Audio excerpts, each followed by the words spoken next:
In my case, mental health issue lasts about a day.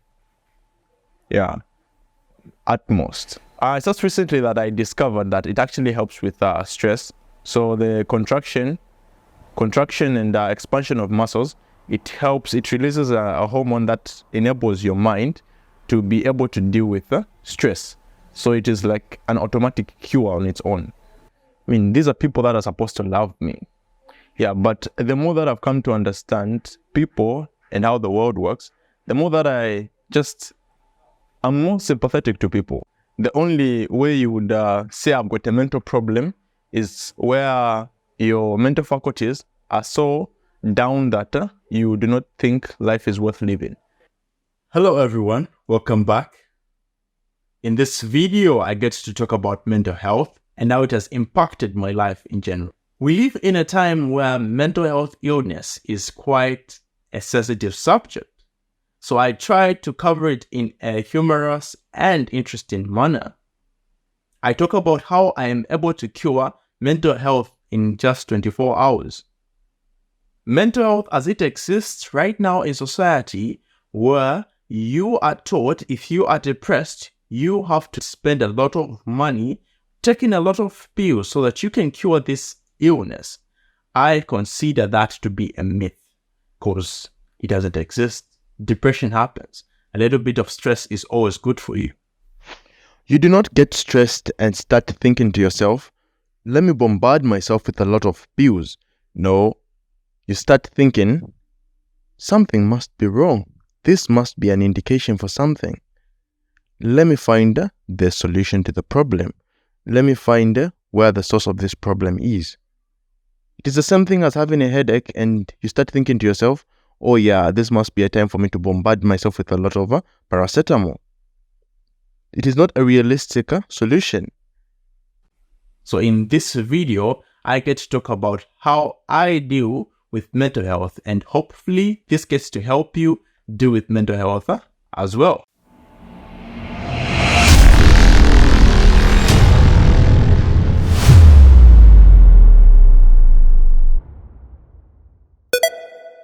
If you have any questions, concerns, or video ideas that you'd like me to do in the future, add them in the comment section. Like, share, and subscribe. You're ready, yeah? Of course, I was born ready. So, we just begin with a brief introduction of yourself. But by now, these guys must know me. But yeah, I don't mind. Yeah. Yeah, you thought I was going to give you a boring intro, didn't you? Now we're still sticking back to the same old thing. It's Scalicious over here, the delicious man. You know the rhythm, you know how it goes. Let's get it! So, probably what do you understand by the term mental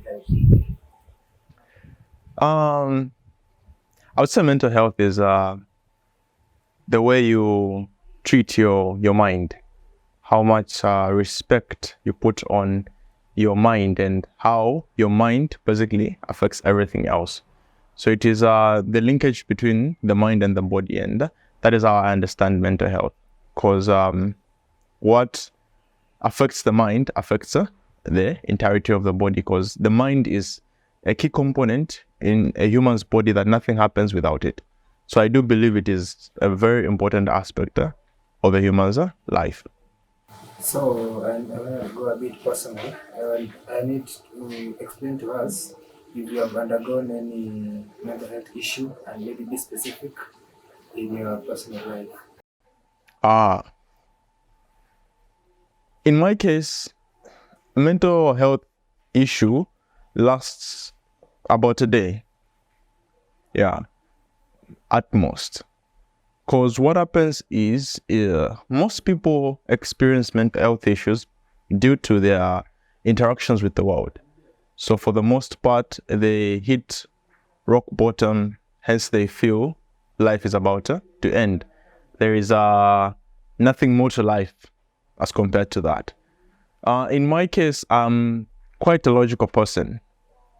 This sort of logic has helped me internalize my thoughts and be able to understand myself very well. So in the case of I'm having some sort of thought that is affecting the well-being of or even how my day is going. So what I do is I internalize it. I try to understand the source of the problem. Then I go and fix the actual problem. So I'll give you an instant where I had like some form of, because in my case, the only way you would say I've got a mental problem is where your mental faculties are so down that you do not think life is worth living. That is the point in my perspective. That is a point where you can go, okay, my life is really not in a good position. Other than that, life is just life. Because I do believe there are many people that are suffering all around the world. Thinking about their situation, my situation, it makes my situation more seductive. They would switch places in a second if they heard, no, I'm having this problem, which is quite small compared. So when I think at a global basis, I think about it, most of the issues are not mental health issues for me. Then there is the aspect of life-changing moments. So I have had life-changing moments, quite a few of them, but most of them have not gone so well. I'll give you an example of when I was writing an exam. That was in 2018, if I'm not mistaken. Yeah, I was supposed to write this exam that is supposed to be an entry exam to go to the US. It is basically SATs. Yeah, so from that exam, I got disqualified on the basis that I had a stopwatch in the exam. So apparently, you're supposed to not have any digital or electronic thing in the exam. Yeah, though some watches are allowed, but once your watch goes off, like even by a tiny bit, you get disqualified. So happened that the person that was behind me, the watch went off, but then when they saw me, they found I had a stopwatch on my table. Despite it not going off, they said you cannot continue with the exam due to the fact that you had an electronic device, digital device. I couldn't exactly tell the difference in the exam. So I got disqualified. So from that moment, I took a very long walk because that was a life-changing moment for me, because you can imagine you've been working so hard towards this idea of, being in a university, enjoying university life. In your mind, everything has happened. You've already started working. Then it just so happens that that prospect has been shut down due to the aspect of the watch. So it was a very heartbreaking moment for me, I would say. Yeah, that is what I would call something that would cause some form of mental breakdown. But in my case, I easily analyzed the situation, tried to find alternatives. What is the way forward? It has happened. What can I do next? So that always helps me when it comes to dealing with these type of mental health issues. Another example that I can give is when my father died. So when my father died, like I told you initially, I consider a mental health issue an issue that makes you think about the end of your life, right? So when my father died, it was quite a depressing moment. I would be walking just along the pavements there in the hostels. Then I'll be thinking, it's not that down, probably I can survive. Yeah, such type of thoughts, right? Yeah. So in my case, I try to analyze like the whole situation. How can I handle this better? What exactly is making me feel this way? And after thinking about it all, the thing that was affecting me the most is the fact that I had not seen my father in quite a long time. So I realized if I was even able to see my father be put to the ground, that would be a much better alternative as compared to sitting here and just mourning from afar. So that focusing on that thought helped me to not focus on the other different things. So that was some form of hope. So being hopeful in that case really helped. So it is like a repeating pattern where if something happens, I try to find other alternatives. If the alternatives do not work, I try to find other alternatives. And by the time I'm arriving to the 10th alternative, that problem wouldn't seem as much of a big problem as it is. So yeah, that is how I handle a lot of mental issues, I guess. Probably just want to ask, apart from maybe taking a walk or maybe trying to think out on what solution you can take, is there any other approach you use to like address the whatever issue you're facing? It depends on the issue. Walks are good for brainstorming, thinking about everything else, how my life is going and all that. Or maybe I have a small issue. Yeah, walks are good.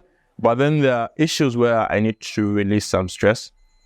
I usually like to find something to hit, or I go to the gym, lift heavy weights. It's just recently that I discovered that it actually helps with stress. So the contraction and expansion of muscles, it releases a hormone that enables your mind to be able to deal with stress. So it is like an automatic cure on its own. So the very second that you're able to lift weights, it is that automatic contraction and expansion of your muscles. And that automatically tricks the brain into releasing a hormone that lowers the stress, which was quite fascinating, because it is something that I've been using ever since I started going to the gym, back and forth. So anything is happening in my day, stop anything, just go and lift weights. It's automatic cure. You come back, everything is well. You're like, what was the problem again? Yeah, so it is some form of, it is a very good way to release stress, and in my case, I found it very therapeutic. Is there any way in which maybe, let's say, a relationship between maybe your parents or maybe your friends, your girlfriend, like made you have some issues within yourself? Oh yeah, and those are the common ones, aren't they? Yeah. Right now, the way that I think about things has quite changed. But yeah, there was quite a time when it would cause some fury in me, it would fire up something in my mind where I would go, these are people that are supposed to love me. Yeah, but the more that I've come to understand people and how the world works, the more that I'm more sympathetic to people. So I try my very best to put myself in their shoes. And at the end of it all, I'm like, probably they don't know better. Because the thing is, the more that you know, the less that you worry. To a lot of extent, when they say knowledge is power, I very much agree, because the more you are informed about certain things, the less it worries you. So in terms of family, yeah, there have been several cases, most of which I wouldn't want to probably go into more. But yeah, there have definitely been a lot of issues, and I've just come to find that family is family. Not all of them are going to have the best interest at heart, but most of them would definitely do, especially your brothers. Yeah, in my case, I've been raised up in a family of only brothers. So it has been that form of tough love, I would say. And it has helped me and sheltered me in a lot of ways, even though I did not realize it at the time. Now that I'm exposed to the world, I'm thinking, yeah, that was actually very useful. Yeah, I wouldn't be in this position that I am if it wasn't for that. It helped me build my own identity, I would say. Yeah, where I am resolute in the person that I am, and I'm able to easily, I would say, defend myself when it comes to certain situations that might call for it. So in terms of dialogue with an individual, I can eloquently express my thoughts without provoking violence. But even if it went to that end, I guess, brothers, they get to train you like that. Yeah. But I do believe it is very important that you're able to resolve most issues, if not all, without the prospect of violence. I think violence is quite revolting. It's not a very pleasing outcome. So yeah, then also on the part of relationships. So nowadays, the way I view relationships, most people like to panic, oh, someone is not giving me enough attention, about to get heartbroken, is this person, I love them so much. The way I think about love and how it works for me is, when a person does not give you perhaps enough attention or as much attention as you would love, it just means that you are not that type of a person. So the question is, can I become that type of a person that this person gives attention? Do I want to become that type of a person? If not, then I do not continue. If the answer is yes, then I try my best to become that sort of a person. So it is a form of value exchange, and that is how I view most of my interactions. You cannot just be talking on the base of talking. You have to have some form of value exchange. Yeah, it is a recent thing that I have found. It is a quote that I've been using in most of my interactions with people, with basically anyone. It is, in every instant, you are either learning or teaching. Otherwise, you're wasting your time. And I've come to internalize that quote even in my interactions with people. So I think of, let's say I was interested in a young lady. Just so happens not to work. Or we had a good head start. We had, everything going on for us, but then it doesn't work. Well, the thing is, like I said initially, I think about the things that I might have done that might have caused that situation, because it wasn't like that initially. And I ask myself, do I really want to fix that? Is this person actually worth me fixing that, right? Or I can learn from that situation and apply the lessons in the other relationship. So it is not usually a forcing matter. I do not get stressed about the other person. Hopefully they do not get stressed about me. But yeah, that is how I view the interactions. Do you feel it is important to talk to a counselor when you feel like it's too much for you to handle? Yes and no. If you do not have anyone you can talk to in your life, anyone that you can trust and rely on, it is very important that you do talk to a counselor. They're going to offer you, they're basically going to reinforce what you already know, because that is what they do. Yeah, they cannot do anything on your behalf. So all the actions that you have to take will be on your part. And when you come to think about it, counselors, because I've talked to a counselor before, there was a point when I needed such help. So yeah, I would recommend, if you do not have anyone per se to talk to, it is a very good avenue where you can talk to someone and they listen. Because at times, the only thing that you need is someone to listen. Because once you've brought out your thoughts into the real world, they are existing now. And there's a certain way that thoughts that have been said out loud, there's a certain impact that they have on yourself. So there's a certain way that when you talk about things, you're like, oh yeah, actually I haven't thought about that. Why haven't I done that? So it is a very good way to release some stress.